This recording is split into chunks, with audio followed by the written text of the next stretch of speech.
Hello everyone, hello, welcome back to the channel. Today we're going over What's the Story Morning Glory by Oasis.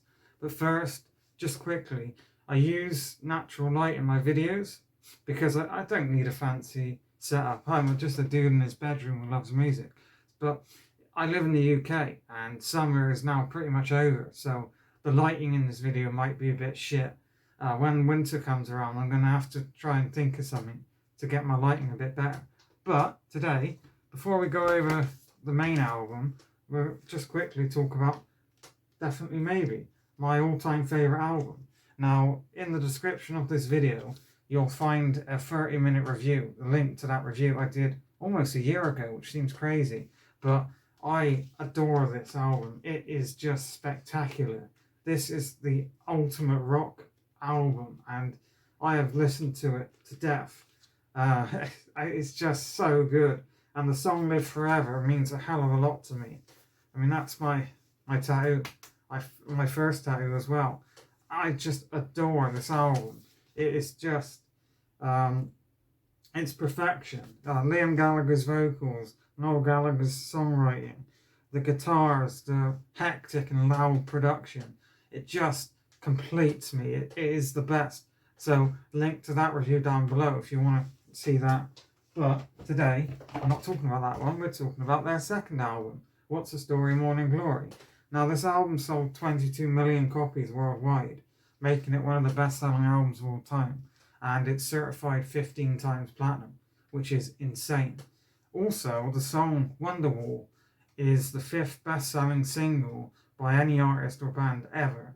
The 5th best ever, which is crazy. Now, there is a meme on the internet, like, anyway, here's Wonderwall, saying that everyone and their aunt knows how to play Wonderwall, and everyone has heard it, and it is one of the most overplayed songs of all time. And as an Oasis fan, I completely agree with you. It's really annoying when... So there are stations in the UK, radio stations in the UK, that are dedicated to 90s music. So it would be Heart 90s or Absolute 90s or whatever. And when they decide to play an Oasis song, there's a 99.9% chance they choose Wonderwall. And as much as I love the song, I think it's fantastic. I do think it's one of the most overplayed songs. And it's not one of their best songs at all. You know, it is a bit overplayed, but I love it anyway. And another strange thing with Oasis, you'd think that, you know, as a Western band, outside of the UK, their next big audience would be the US. That's just normal, right? But with Oasis, it's not. It's Japan. The Japanese loved Oasis. They were huge in Japan. And there's even a Japanese Oasis cover band who I think, I might be wrong, but I swear they hired the cover band to be in the video for Aqueous, but that might be wrong. Anyway, let's talk about the looks.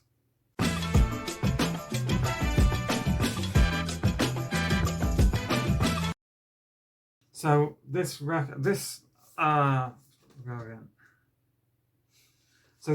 cover is iconic in British folklore, British Britpop folklore.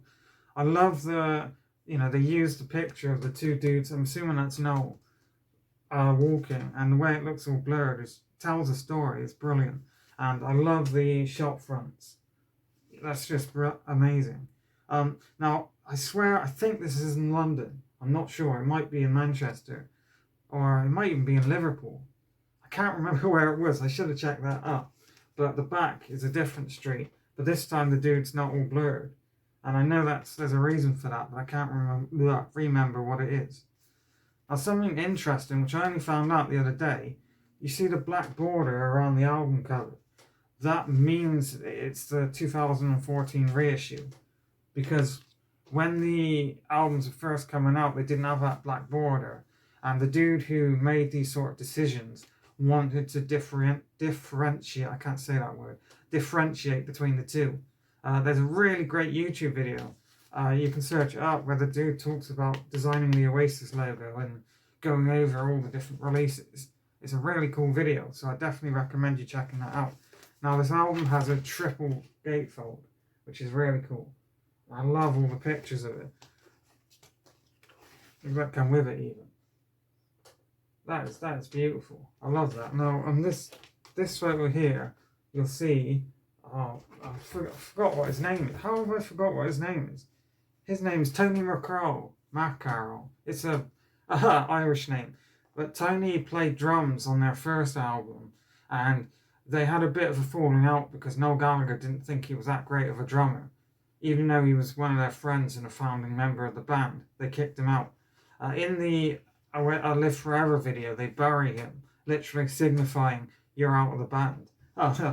But so on this album, he'd only play drums on Some Might Say. But yeah, let's talk about the song.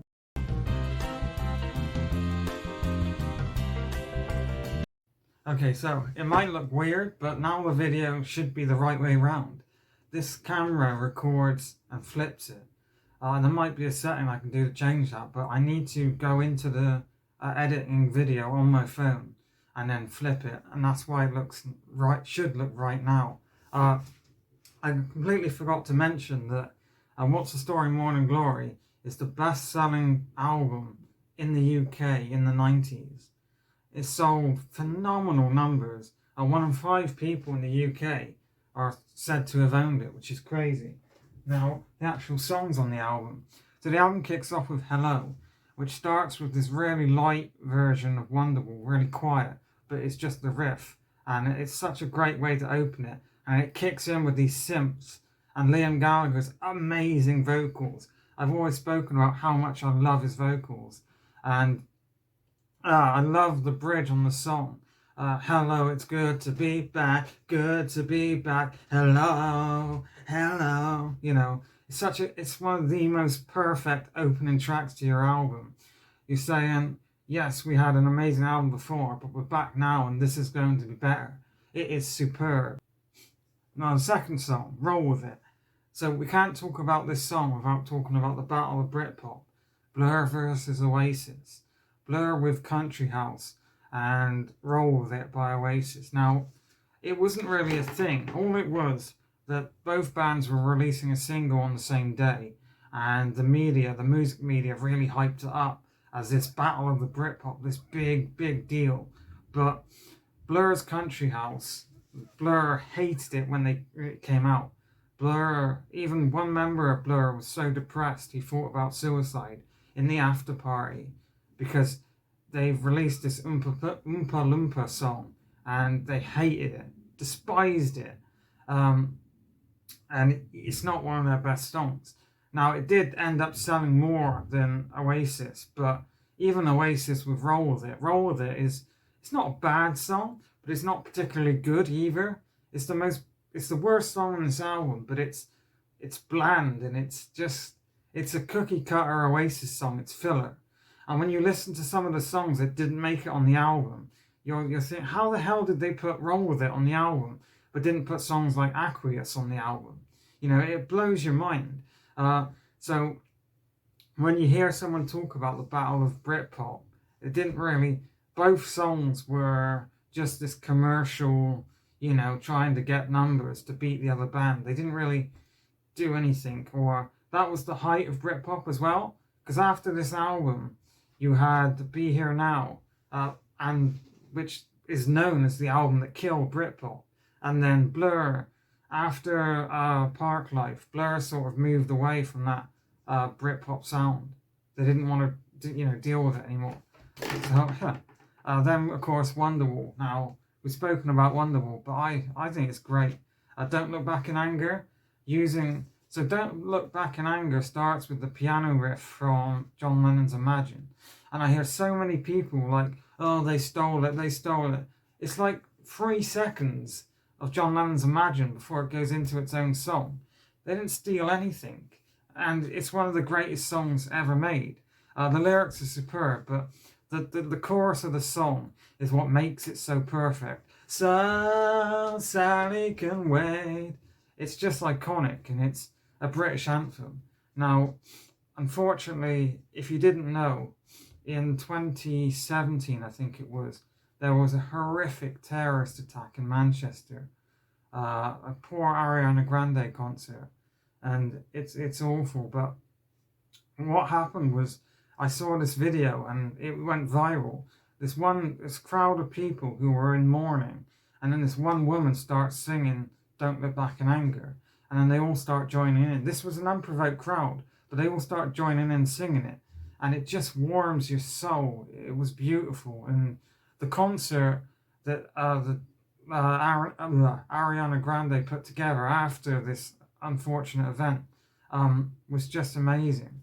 And see, Liam Gallagher, Chris from Coldplay, I forget what his surname is, and Ariana Grande were on stage singing Don't Look Back in Anger, and it was just a beautiful moment. Hey Now, amazing song, love the lyrics. So on this album there's 2 songs that don't have a name.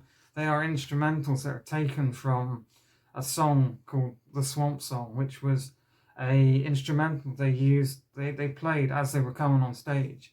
It's a great instrumental, and then Bonehead's Bank Holiday. Now the story behind this song is that Bonehead was supposed to sing it, sort of like a Ringo moment, but Bonehead was too shy and just went off to the pub with Liam, so that left Noel to finish it. And then when they came back, Noel was still recording, and they were both absolutely smashed, and they brought back some some random people from the pub, and that's what you can hear. They added it onto the song because it adds that sort of funny flair to it, but they were all absolutely hammered. And I believe that's the same night they completely trashed the studio in an argument, and Noel hit Liam over the head with a baseball bat. Some Might Say, which was the first single off this album, amazing song, and I love the lyrics. Some might say that heaven isn't real. That's not the I forget what the lyrics are, but go and tell it to the man who lives in hell. So essentially, you're saying that heaven doesn't exist, but some people are living in hell. So go and tell them that. It's a stunning song, and the guitar riff at the guitar. It's not a riff, it's a guitar solo at the end. It's just fantastic. And Liam Gallagher smashes the vocals again. Cast No Shadow, really beautiful song about being stuck in somewhere you don't want to be and not being able to get out of this awful situation. The lyrics are amazing, but Liam Gallagher's vocals really shine through. Now the song is dedicated to Richard Ashcroft of the Verve fame, and I believe it's because of what happened with Bittersweet Symphony. My mind's gone today. So the Bittersweet Symphony used that famous violin chord was from a Stones song. Now the Rolling Stones themselves, the members, didn't care. They actually quite liked the song. They didn't need the royalties from it, but the Rolling Stones manager, on the other hand, wanted those royalties. They were not going to let the Verve get away with that. So all of the royalties and the rights to the song went to that Rolling Stones manager, not the Verve. And unfortunately, that song was used everywhere, in adverts, commercials. It was just used, and that really made Richard Ashcroft depressed and sad because he didn't want his music being sold out commercially like that. And it was only the past few years that the rights and everything were returned to the Verve. It's a really unfortunate thing. But it's a beautiful song, both Bittersweet Symphony and Cast No Shadow. She's electric, she's electric, she's in a family full of That is a proper British banger song. Sort of song you'd hear in the pub. It's just superb. And I love the bit at the end where Noel sings, which he took from And With a Little Help from My Friends by the Beatles. It's sort of reversed of that. It's brilliant. Side 4, Morning Glory, or What's the Story, Morning Glory, the title track. That is just an absolute belter. The roaring guitars and Liam Gallagher screaming the vocals. It's just superb. And it always gets you in the mood. It's brilliant. Then you've got another, so that sort of bleeds into another bit of the Swamp Song. And then the closing track, my favourite closing track of all time, Champagne Supernova. One of the most iconic British songs in one of the best songs ever made. The guitars are really light, but it sort of builds up as the song goes on. Liam Gallagher's vocals are stunning, and the lyrics are, it's a druggy song. The lyrics, people change. How many lives are living strange? Where were you while we were getting high? Slowly walking down the hall, faster than a cannibal. Where were you while we were getting high? Someday you will find me caught beneath the landslide in a champagne supernova. So the lyrics are really nonsensical, but they are actually really beautiful because they were probably high off their ass. Well, Noel was high off his ass when he wrote it, but it's just superb. The way the song builds up and up and up, and the closing bit, it's just superb. And the perfect closing track. I can't stress that enough. It is amazing. So in conclusion, this is a 9 out of 10. It is, well, I would give it a 10 out of 10, but I've reserved that for my all-time favorite albums. You know, it's just phenomenal, and I love it to bits. This is one of my most played records, as well as Definitely Maybe. This band means a lot to me. I mean, something fell over. If you didn't know, I don't know where I can show you. I'll get my leg high enough. Ugh. I have Oasis tattooed on my skin. You know, they really do mean everything to me. The music, the style, Liam Gallagher's vocals, the lyrics, it just all comes together to make my favourite band, and just the music that has touched me and spoken to me for years. You know, I've never felt anything like it with another band or artist. It's just amazing. So let me know if you love this album down below, and join me next time. Take care, everyone.